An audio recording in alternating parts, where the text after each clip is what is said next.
जय हिंद दोस्तों एक अहम मुद्दे के ऊपर आपसे आज मैं बात करना चाह रहा हूँ। हम सब ने सुना ही होगा कि हमारे जो कलाकार हैं दिलजीत दोसांझ, उन्होंने किसी पाकिस्तानी एक्ट्रेस के साथ किसी मूवी में काम किया है।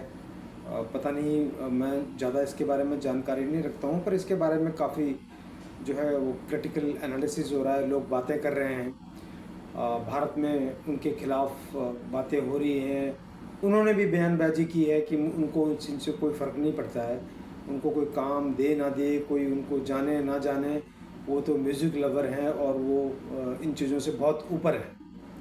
तो हम सब ये जानते हैं कि हमारे लिए, हम सब के लिए कोई नई बात नहीं है कि भारत के सिने वर्ल्ड के या म्यूज़िक वर्ल्ड के कोई कलाकार पाकिस्तान के कलाकारों के साथ मिलकर काम कर रहे हैं।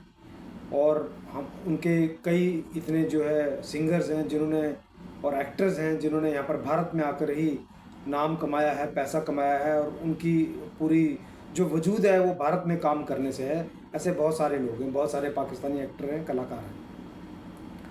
पर जो मैं आपसे बात कह रहा हूँ वो थोड़ा सा एक इसका डीप सेंस है। और सेंस ये है कि पहली बात है कि चाहे वो पाकिस्तान के एंगल से हम देखें, उनकी तरफ से देखें, तो पाकिस्तान में जो पाकिस्तान की आर्मी है और पाकिस्तान में जो आईएसआई है, उसको भारत के साथ, चाहे वो टेरर के कारण हो, चाहे वो ये जो सॉफ्ट इंटरेक्शंस हैं इनकी वजह से हो, भारत के साथ कोई ना कोई कनेक्ट बनाए रखना है, ताकि पूरे संसार में जब जब भी लोग भारत की बात करें तो वो पाकिस्तान की भी बात भी ज़रूर करें। और वो इसी ढंग से हम देख रहे हैं कि आज की तारीख में चाहे वो अमेरिकन प्रेसिडेंट है या बाकी काफ़ी देश हैं, वो कई ढंग से पाकिस्तान की तुलना भारत से करते हैं। तो ये एक उनकी स्ट्रेटजी है। ये अमन की आशा और ये यहाँ के जो एक्सचेंज प्रोग्राम्स होते हैं, ये सब एक आईएसए की स्ट्रेटजी है, जिसके बारे में आम आदमी को शायद इतना ना आइडिया है, ना वो समझ सकता है। तो एक तो ये चीज़ है। दूसरी चीज़ है कि हमारे यहाँ से, हमारे एंगल से भी सिर्फ ये चीज़ अगर हम बोले हैं कि एक दिलजीत दोसांझ, या हम कभी कभी बात करते हैं खान ब्रदर्स, या बाकी जो है एक्टर्स हैं, काफ़ी हैं सिने वर्ल्ड के, और ये रिलीजन से रिस्ट्रिक्टेड नहीं है, क्योंकि ये अगर हम बोलें तो दिलजीत दोसांझ कोई मुस्लिम तो नहीं है, वो एक सरदार है, पर फिर भी देखिए आप वो कर रहे हैं। ऐसे और भी बहुत सारे नाम हैं जिनका रिलीजन से कोई ताल्लुक़ नहीं है, पर फिर भी वो पाकिस्तान में पब्लिसिटी चाहते हैं। अभी हमारे फिर ये जो है ये सिर्फ अब सिने वर्ल्ड तक रिस्ट्रिक्टेड नहीं रहा है। आप आइए सोशल मीडिया में आइए, डिजिटल मीडियम में आइए, आप देखिए रणबीर अलाहाबादी ने भी कुछ ऑपरेशन सिंदूर के टाइम क्या किया था, आप जानकारी लीजिए अगर आपको पता नहीं है। अब इसको आप देखेंगे तो हमारी तरफ से, भारत की तरफ से भी अमन की आशा के प्रोपोगेटर्स हैं, जिनको फंडिंग होती है, जिनको ये बताया जाता है कि आपने ये थ्योरी प्रोपोगेट करके रखनी है कि हमने पाकिस्तान से रिश्ते बना के रखने हैं, हमने पाकिस्तान के साथ क्रिकेट खेलना है, कल्चरल एक्सचेंज करने हैं। इस सब को वोकली और साइलेंटली प्रोपोगेट करने वाले इंडिया में लोगों की कमी नहीं है, बहुत है। इंडिया में इस थ्योरी को भी प्रोपोगेट करने में कि भारत को जो कल्चरल एक्सचेंजेस हैं, उसके अलावा जो स्पोर्ट्स एक्सचेंजेस हैं, उनको भी पाकिस्तान के साथ बनाए रखना है, चाहे वो क्रिकेट है, चाहे कोई और स्पोर्ट्स है। हमको पाकिस्तान के साथ खेलना है, हमने पाकिस्तान में जाना है, उनको परमिशन देनी है। ये तो जब कोई बड़ा टेरर इंसिडेंट होता है, जब पाकिस्तान की तरफ से यहाँ पर तादाद में लोग मारे जाते हैं हमारे यहाँ पर, तब कुछ दिनों के लिए हमारी आंखें खुलती हैं, कुछ दिनों के लिए हमारा जोश सामने आता है, वो भी सबका नहीं, कुछ लोगों का, और उसके अलावा फिर आखिर में वो कहानी ऐसे ही शुरू हो जाती है। आप देखिए, अगर आप यूट्यूब पर जाएंगे कि तो ऑपरेशन सिंदूर के वक्त, पहलगाम के वक्त, भारत सरकार ने जो भी पाकिस्तानी चैनल ब्लॉक किए थे, आज लगभग सारे के सारे चैनल दूसरे नामों से दोबारा से यूट्यूब पर है, और वो पूरी तरह से इंडिया को अट्रैक्ट कर रहे हैं। और उन चैनल्स के ऊपर जो इंडियन ऑडियंस है वो पाकिस्तान ऑडियंस से ज़्यादा है। आप खुद चेक करके देखिए, मैं तो देखता ही रहता हूँ। दूसरी चीज़ आप नोट कीजिए कि भारत में ऐसे बहुत सारे चैनल्स हैं जिनको हम भारतीय चलाते हैं। उन चैनल का सिर्फ एक काम है कि जो पाकिस्तान में टीवी के ऊपर या यूट्यूब के ऊपर पाकिस्तान के लोग बात कर रहे हैं, उसको कट कॉपी पेस्ट करना और उसको अपने यूट्यूब चैनल पे लगा देना और उसके ऊपर छोटा सा अपना एक वक्तव्य दे देना कि देखिए पाकिस्तान में ये चल रहा है। यहाँ तक कि मैंने इतना नोट किया कि जो पाकिस्तान में जब चैनल ब्लॉक हुए थे तो लोगों ने, हमारे यहाँ पर भारतीयों ने वीपीएन के जरिए उन चैनल्स को एक्सेस किया, उनके यहाँ से जो है वो वीडियोस डाउनलोड किए और उन वीडियोस को अपना यहाँ पर चैनल बनाकर उनको चलाने के लिए कार्रवाई की, उनको चलाया यहाँ पर। तो अगर हम ये बोले, विवेचना तो सारे कर रहे हैं कि देखिए जी दिलजीत ऐसा कर रहा है, हमको देखना है कि अगर हमारे सिने वर्ल्ड के लोग ऐसा कर रहे हैं, अगर हमारे कलाकार ऐसा कर रहे हैं, हमारे कुछ लोग ऐसा कर रहे हैं, तो उनके पीछे कारण है। उनके पीछे कारण है कि हम उनको ना सिर्फ बर्दाश्त करते हैं बल्कि हमारा समाज उसको जगह दे रहा है, उसको हम जो है एक पॉपुलैरिटी दे रहे हैं, पब्लिसिटी दे रहे हैं और मास में हमारे देश में लोग इस टाइप की, जिसके बस में जो है, हर आदमी तो मूवी नहीं बना सकता है, हर आदमी तो गाना नहीं गा सकता है पाकिस्तान में जाकर या पाकिस्तान के कलाकारों को यहाँ पर बुलाकर, हर आदमी क्रिकेट तो नहीं खेल सकता है।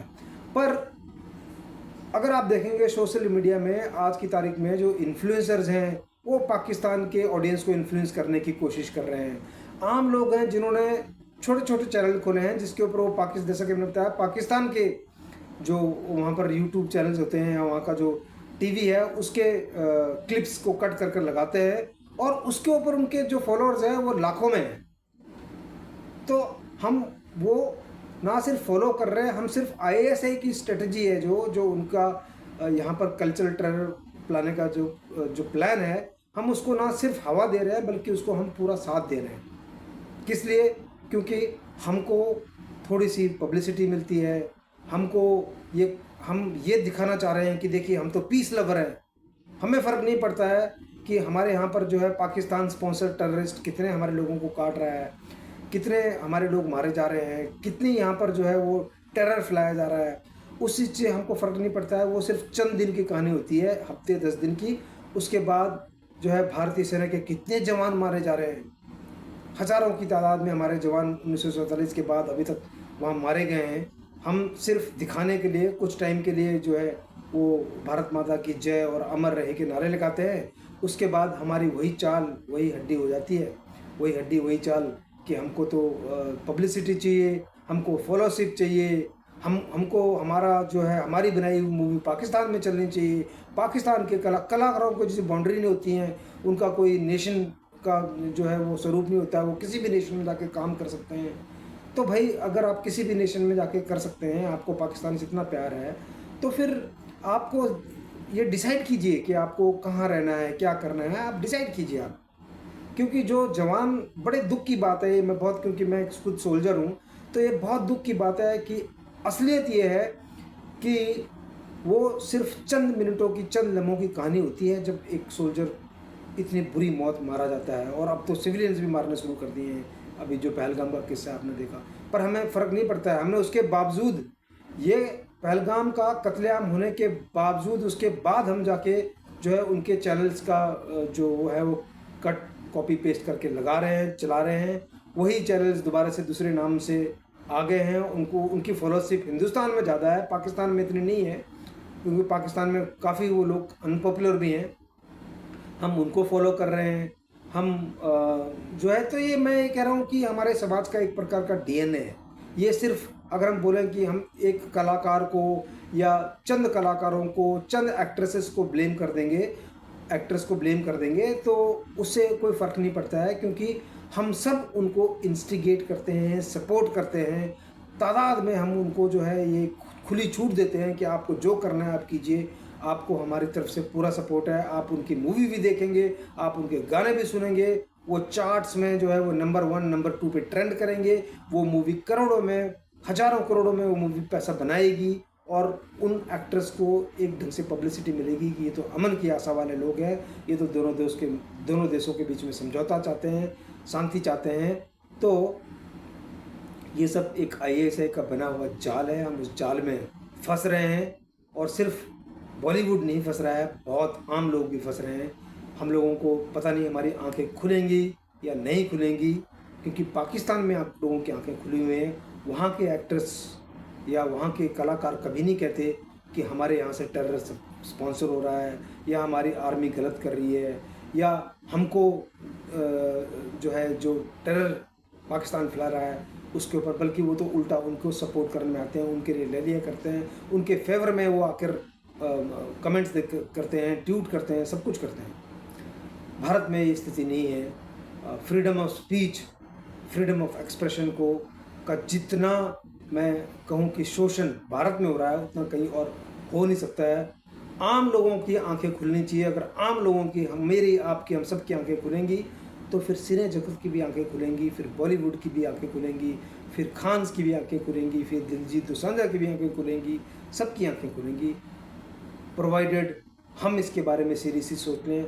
हम सोचें कि ये सिर्फ एक कला या एक खेल की बात नहीं है, ये एक कल्चरल टेरर की बात है और जो पाकिस्तान की आईएसआई सक्सेसफुली भारत में वेज कर रही है। उम्मीद है मैं अपना संदेश आप तक पहुंचा सका हूँगा। थोड़ा सा इस पर गौर कीजिए।